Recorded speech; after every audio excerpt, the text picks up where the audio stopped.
Karena untuk memperbaharui informasi terkait pelaksanaan ibadah haji 2026, sudah ada jurnalis Berita 1 Agni Raharjo di Madinah dan juga Isrita di Makkah, Arab Saudi. Assalamualaikum, selamat sore waktu Indonesia teman-teman.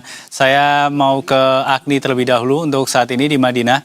Agni, seperti apa situasi di Madinah saat ini? Kelihatannya cuaca dan suhu cukup panas di sana begitu ya. Jadi apa yang kemudian perlu diperhatikan oleh jemaah?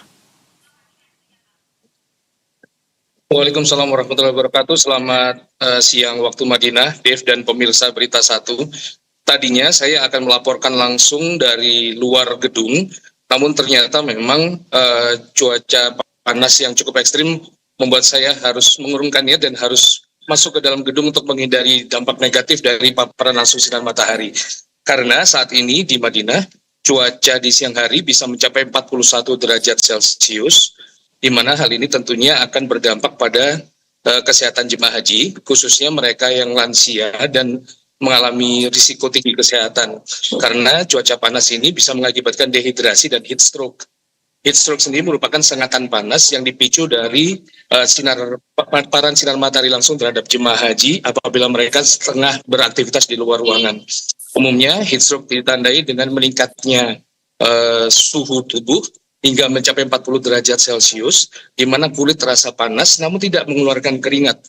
Kemudian jemaah juga mengalami pusing dan juga mengalami kehilangan kesadaran. Karenanya, bagi jemaah haji Indonesia, diimbau untuk mengurangi aktivitas di luar ruangan, khususnya di siang hari. Namun, apabila memang harus beraktivitas di luar ruangan di siang hari, maka jemaah diimbau untuk menggunakan payung, penutup kepala seperti topi ataupun kain, kemudian kacamata. Hal ini penting untuk menghindari paparan langsung sinar matahari.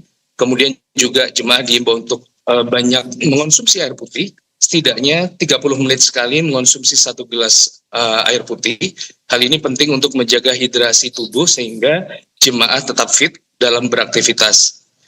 Dan yang terpenting bagi jemaah yang mengalami gangguan kesehatan ataupun merasa membutuhkan bantuan, jemaah bisa meminta bantuan ataupun pertolongan kepada petugas penyelenggara ibadah haji atau PPIH dengan yang seragam yang kami kenakan, karena memang kami didedikasikan untuk melayani jemaah.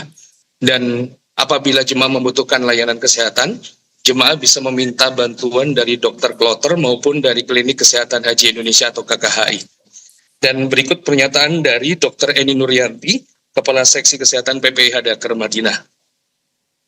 Heat stroke ini merupakan suatu kondisi di mana suhu tubuh itu tinggi.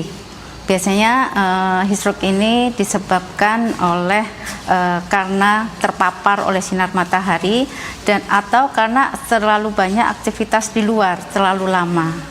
Dan dinyatakan heat stroke ini biasanya suhu tubuh itu mencapai 40 derajat Celcius hingga lebih.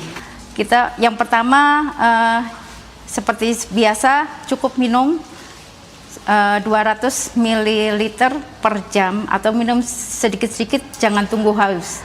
Dan bila perlu ditambahkan oralit dalam air 200 cc.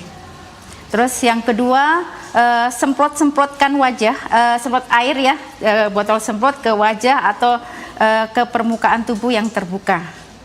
Terus yang ketiga,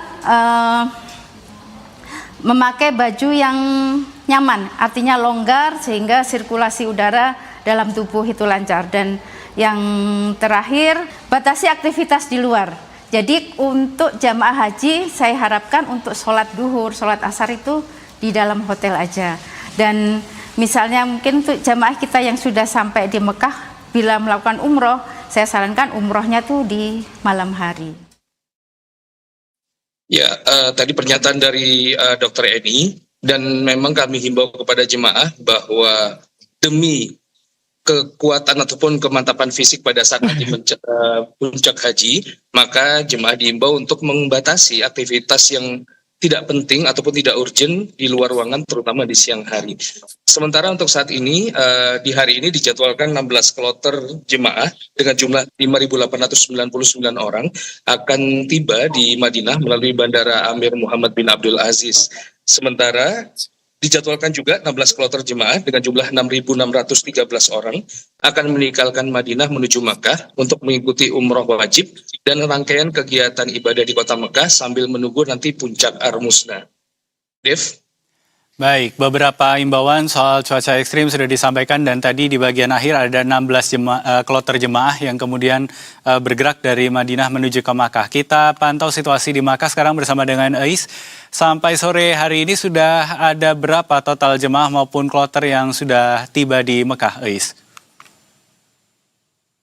Saya sampaikan, mungkin saya update untuk jamaah yang datang hari ini. Benar, tepatnya 18 kloter dengan jumlah 6.993 orang jamaah berasal dari Surabaya, Palembang, Jakarta, Solo, Banjarmasin, Lombok, Banten, Batam, dan Makassar.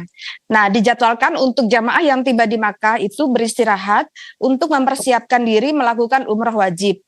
Dan bagi jamaah yang sudah berada di Makkah, disarankan untuk menjaga kesehatan. Benar sekali tadi seperti yang dikatakan oleh Mas Agni bahwa di Makkah juga suhu sangat panas, berkisar 40 sampai dengan puncaknya adalah 42 derajat Celcius. Demikian deh. Baik, jadi ini memang hal yang harus diantisipasi juga karena cuaca panas juga terjadi di Makkah. Tapi Ais, ini kan kalau kita lihat untuk puncak dari haji ini kan masih lebih kurang 3 pekan lagi. Tapi kelihatannya PPI Arab Saudi juga sudah mulai ada persiapan untuk Ar-Musna. Nah, apa yang sudah disiapkan, Ais? Ya, betul sekali, Dev. Jadi berbagai persiapan terus dilakukan, terutama untuk kegiatan menjelang puncak haji. Untuk itu dilakukan peninjauan oleh Satgas Ar-Musna. Peninjauan ini dilakukan untuk memastikan bahwa jemaah Indonesia dapat melaksanakan wukuf dengan aman, nyaman, dan khusyuk. Hasil peninjauan tim Satgas Ar-Musna itu ditemukan beberapa posisi atau kedudukan yang perlu dikoordinasikan kembali dengan pihak syarikah seperti kedudukan markas yang perlu ditinjau ulang. Tim juga memastikan kesiapan petugas murur dan jalur bus taradudi untuk pergerakan jamaah tanggal 9 Zulhijjah mendatang. Satgas dengan total kekuatan sebanyak 586 orang petugas akan menempati pos pada tanggal 7 Zulhijjah pukul 15.30 waktu Arab Saudi. Nantinya setiap sektor ad hoc akan bertugas melayani bidang-bidang akomodasi, konsumsi, transportasi, dan kesehatan jamaah. Selanjutnya Satgas akan melaksanakan sosialisasi ke sektor-sektor di Makkah, menggelar pasukan dan rapat koordinasi sebelum puncak haji. Demikian deh laporan dari Makkah. Baik, kalau begitu kita akan nantikan seperti apa situasi ketika puncak haji sekitar 3 pekan lagi yang sudah dipersiapkan dan mudah-mudahan bisa berjalan dengan lancar. Ais Rita melaporkan langsung dari Makkah, sebelumnya ada Agni Mauludi Raharjo melaporkan langsung dari Madinah, keduanya jurnalis Berita Satu yang saat ini berada di Arab Saudi. Tetap jaga kesehatan teman-teman dan Assalamualaikum warahmatullahi wabarakatuh.